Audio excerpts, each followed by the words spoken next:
This video is sponsored by Rocket Money.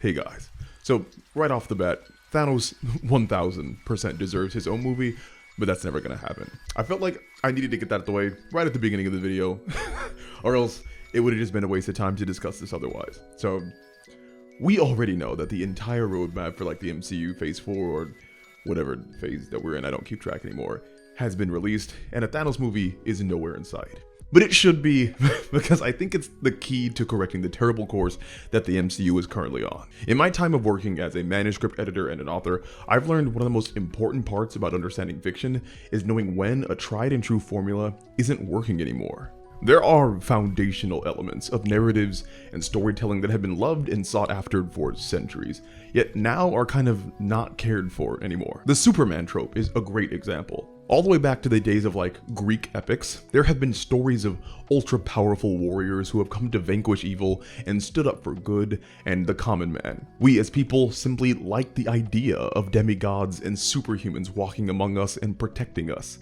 They stood as ideals for us to aspire to and made us feel safe against what seemed like the unending hardships that life brings. But contemporary readers and audiences looked at those hundreds of years of storytelling and said, we want something different. And so the Superman trope was turned on its head, and now we have a plethora of fiction exploring the ideas of Superman being the villain.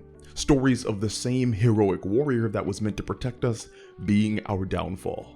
Through recognizing the evolution that people want to see in fiction, writers are able to provide a new experience for people to get lost in. And like a hero who lives long enough to see himself become a villain, Marvel, as a studio who was once hailed for its breath of fresh air takes on superheroes, is now as trite and formulaic as the genre it once subverted. I don't mean to jump on like a bandwagon of hate or anything, but just look at the Marvel's release reception. Now, I'm not going to comment on the content of the movie because I haven't seen it. And odds are you haven't seen it either, because it was a $270 million film that has only grossed $200 million worldwide. That means so far, the big end of the year Marvel blockbuster has cost the company $70 million.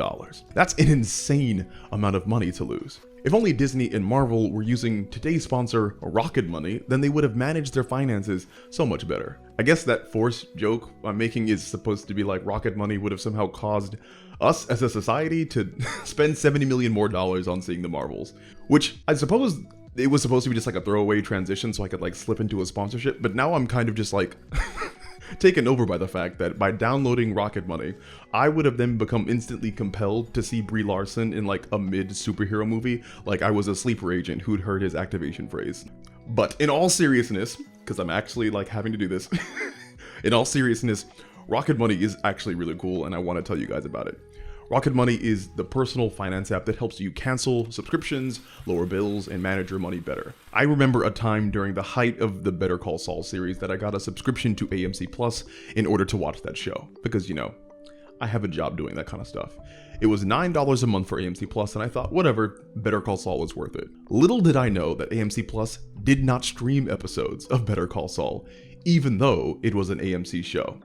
I don't know why they do that. I then kept getting charged for that subscription for like the next 5 months before finally breaking down and canceling because I'd simply forgotten to do it.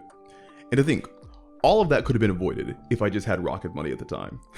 Rocket Money safely and securely identifies recurring charges and cancels unwanted subscriptions for you. You can even cancel like from within the app with just a couple of taps. There's no need to call customer service.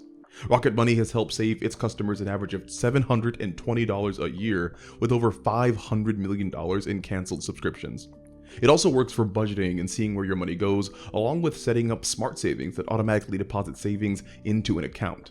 To save more and spend less, join the over 5 million members using Rocket Money today. Go to rocketmoney.com/savagebooks by using my link below to get started for free. Now, getting back to Marvel, I truly do believe that this space and time in their narrative production is perfect for a Thanos sequel.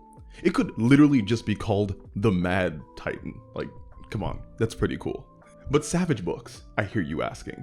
Probably not, but I'm just gonna imagine you're doing it. Why do you think a Thanos prequel would work?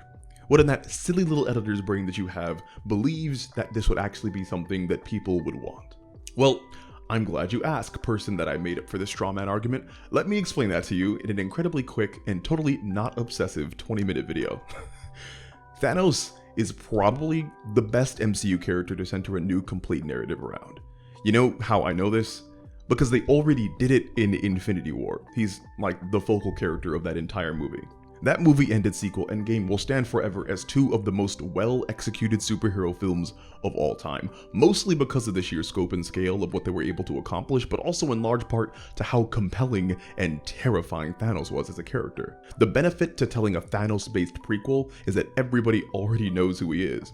Everybody is already interested. You wouldn't need to set him up because you already spent like a decade and a half doing it. Both as an antagonist and a character, Thanos' complexity has made him part of modern pop culture. Even in the current MCU, half the storylines are about the repercussions of what Thanos did. He is the specter that still hangs over everything that Marvel makes. And as if God himself has endorsed this video, in the middle of me writing the script, Jonathan Majors has been fired by Disney. Like, the guy who was supposed to play the villain to follow Thanos just got the boot. And honestly, that might be a good thing. Kang was never going to fill the shoes that Thanos left behind, and Majors seems like a turd.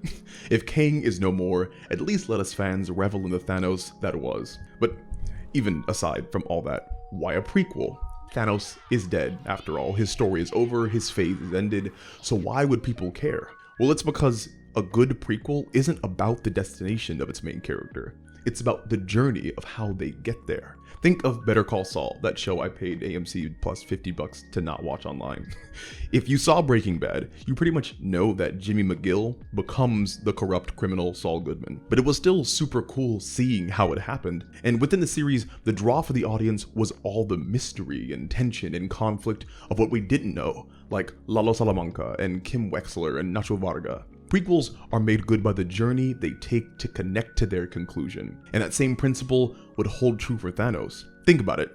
There are so many questions and mysteries for his backstory. If Titan was so overpopulated and advanced, why didn't they just move to other planets? How did all the Titans go extinct? He's like the last one, I'm pretty sure. Was there a war? How did the planet become a wasteland? Was there a nuclear explosion or a natural cataclysm? Why did Thanos even consider killing half the population? That's not a normal thing to come up with. Was it influenced by his culture, by his mentors? What was Thanos' relationship with his brother Eros? Clearly, Thanos can feel love and compassion. He cried when he killed Gamora.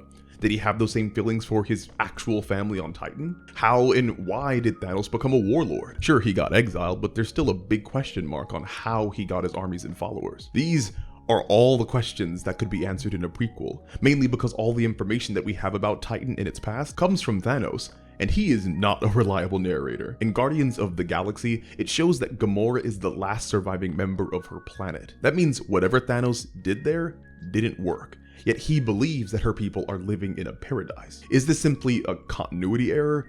Is it proof that Thanos lies? Maybe he doesn't know? We don't know, and that's the point. A prequel set during Thanos' life and the downfall of Titan would have plenty of interesting plot points and mysteries to engage with. Your planet was on the brink of collapse. I'm the one who stopped that. Do you know what's happened since then? The children born have known nothing but full bellies and clear skies. It's a paradise. And to go along with that plotting would be so much opportunity for Marvel to craft another standout world. Thanos' homeworld of Titan is a fantastic place to set a story. It's this well-established, hyper-advanced civilization home to godlike beings, but the paradox of the situation is that it's also on the verge of collapse. There aren't enough resources to go around, at least that's what we've been told, and the population of Titan is on the precipice of a huge social and ecological catastrophe. This overpopulation likely comes from the fact that Titans are effectively immortal. Joe Russo has confirmed that Thanos is over 1,000 years old, and if his people are anything like him, Titans probably are just not dying. They probably rarely ever die. They just keep being born, making less and less room for everybody else. Now, Marvel has never been a strictly fantasy series, and none of its movies have ever taken place in an exclusively fictionalized setting, but at the same time, some of its most interesting settings have been completely new civilizations made from the ground up. No matter what you want to say about the Thor series, Asgard was incredibly cool, from the design to the coloration to the representation of Nordic culture. Wakanda is hands down the most interesting setting that Marvel Marvel has ever been able to make. Its world building and technology and culture and diversity allows for incredible escapism. Khan in Black Panther 2, though briefly shown, was also super cool. I genuinely think that Titan and the civilization that was there would offer Marvel its best setting yet, mainly because the setting itself would become a character that's part of the conflict. We know that Titan crumbles as a society, we know it's doomed to fail, but seeing how powerful and advanced of a civilization it is at its apex falling is a draw in and of itself. What's more, seeing Thanos among his people would allow us a complete new insight into his character. We only know the Thanos that was a brutal warlord consumed with his idea of balance, but there's so much more there. Just think of the glimpse we got of Farmer Thanos after he won. He seemed so much more calm and at peace and human. These are glimpses to who Thanos was before he was the villain. For those who don't know, and that included me before I did the research for this video, Thanos actually has a pretty extensive backstory for the movie version of his character. To start off, Thanos was actually royalty. Thanos was part of the royal family of the planet of Titan. He had a father named Lars and a mother named Suisan. Here's an official concept art of them. He was born different from the rest of his race, that's why he's purple, and was eventually banished from his society for his radical views. See, one of the best decisions that Marvel made when creating Thanos as a character was making him understandable and sympathetic. He wasn't evil for the sake of evil, or evil because of having the hots for Lady Death. He was evil because he believed that he was the only one strong enough to do true good. It was just that his version of true good was wiping out half of existence. But the only reason he came to that wild conclusion was because of the tragedy he saw on his own planet. Seeing the transformation of someone who just wants to help turn into someone who will commit genocide for the greater good is a fascinating tale, especially with the visuals that can go along with it. I think most important of all, though, is that a Thanos prequel would break away from the formula that Marvel has been sticking to or stuck in for years. It's been so long of having the same quippy, witty main characters with their hearts of gold who run alongside their eccentric side characters hoping to stop some over-the-top villainous plan. This is the very source of the superhero fatigue that so many people have been complaining about. It's what The Boys subverts. But when Marvel steps away from that formula and allows for narratives to be truly unique and inspired, that's when we get the best content. Thor Ragnarok and Guardians of the Galaxy were incredibly different from every Marvel film that had come before them, but they stand as some of the most highly rated movies in the MCU. The same uniqueness goes for Black Panther and No Way Home, again, two of the highest rated films Marvel has ever made. A prequel about Thanos wouldn't be a kind of like lighthearted, funny hero trying to save the day. It would be about a man who tries to be the hero to his dying world, but fails. And the crazy part is there is actual precedent for this kind of in-depth look at a villain and an exploration of their character. Loki is arguably the best MCU television show, and it's all about coming to know the first big bad villain of the MCU better. The man literally committed an intergalactic terrorist attack against New York, but now, through phenomenal writing, we as an audience have come to really admire him and know him personally. Another great example of precedent is WandaVision. Again, that show broke the stereotypical mold that Marvel had constructed to focus on a debilitating grief episode that Wanda endured over the loss of Vision. Don't know what you're talking about! Stop lying to me! All of this is for us. And again, it was one of the best TV shows in the entire MCU. By the end of the series, we learned that Wanda was basically the villain, controlling people's minds in order to create a more comfortable reality for herself. Yet that didn't stop us from caring and being invested in her journey.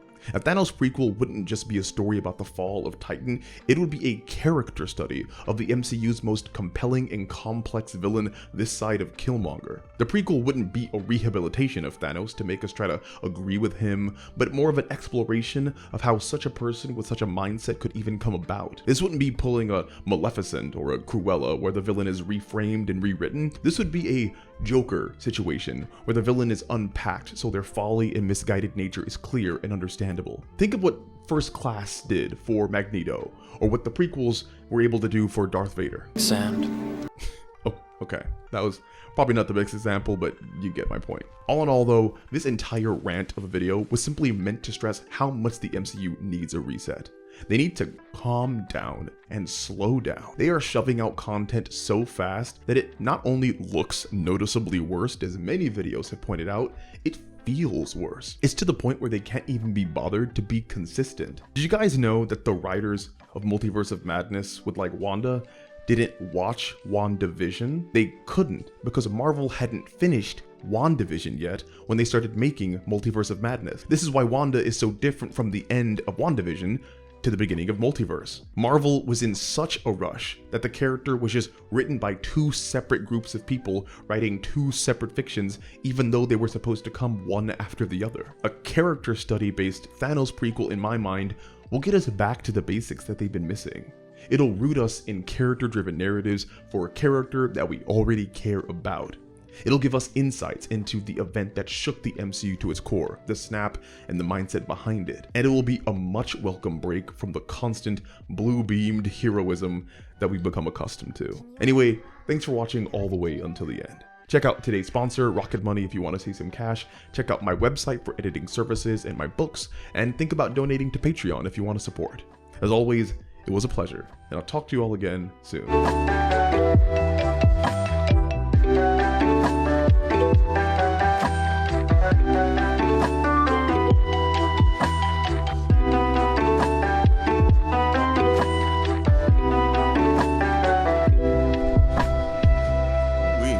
Saw that, Charlie? Almost slipped.